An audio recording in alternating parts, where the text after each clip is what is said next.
যশোরের সারসার পল্লীতে চাঁদা না দেওয়ায় রাস্তার ইট তুলে ফেলার অভিযোগ উঠেছে স্থানীয় বিএনপি কর্মী আরমান হোসেন ডাবলু ও তার সহযোগীদের বিরুদ্ধে।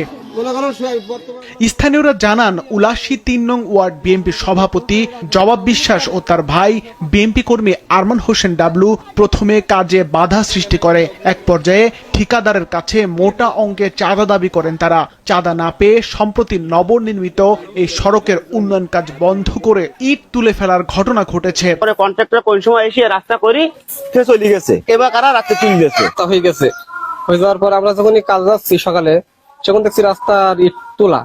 ঠিকাদারের অভিযোগ, তার কাছে ডাবলু মিষ্টি খাওয়ার নাম করে চাঁদা দাবি করেছিলেন। তা না দিয়ে রাস্তার কাজ শুরু করলে সব ইট তুলে ফেলা হয়। আমি ওখানে কাজ করছিলাম, ওই ডাবলু আমার কাজ প্রথম দিন বন্ধ করে দিয়েছিল। পরে আমি যাই ওখানকার মুরব্বীদের সাথে কথা বলে কাজ করছিলাম, বলে যে ছোট ভাই ভাইয়ের মিষ্টি খাতি খরচ দেবেন এই বলে। পরে যাই আমি বললাম দেখবানে। পরে আমি কাজ করে চলে যাওয়ার পর আমার ইটি উঠায় ফেলেছে।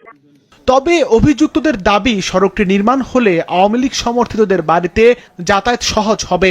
সড়ক নির্মাণের চাঁদা দাবির বিষয়টি মিথ্যা বলে জানান তারা।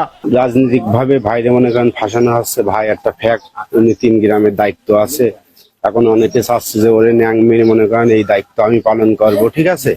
এই ঘটনায় স্থানীয় বিএনপির পক্ষ থেকে অভিযুক্তদের বিরুদ্ধে ব্যবস্থা নেওয়া হবে বলে জানানো হয়েছে। আমরা এই বিষয়ে তদন্ত করছি। এই বিষয়ের সঙ্গে যারাই সম্পৃক্ত থাকবো, যে যত বড় শক্তিশালী লোক হোক, আর নির্বাচনের প্রাক্কালে শুধু নয়, বাংলাদেশের মানুষের নিরাপত্তা নিশ্চিত করার যে দায়িত্ব সেটি আমরা পালন করবো। সেখানে যে যত বড়ই ত্যাগী পরীক্ষিত নেতা হোক, তাকে আমরা জনগণের মুখোমুখি যে দাঁড়াবে তাকে কোনো অবস্থায় মার্সি করবো না। দলের কোনো জায়গায় চাঁদাবাজি হোক এটা আমি চাইনি, বা আমি সেগুলো প্রতিরোধ করছি। এটাও আমরা প্রতিরোধ করছি। ওর বিপক্ষে মেলা রিপোর্ট আছে চাঁদার ব্যাপারে। এর জন্য আমরা খুব সোচ্চার।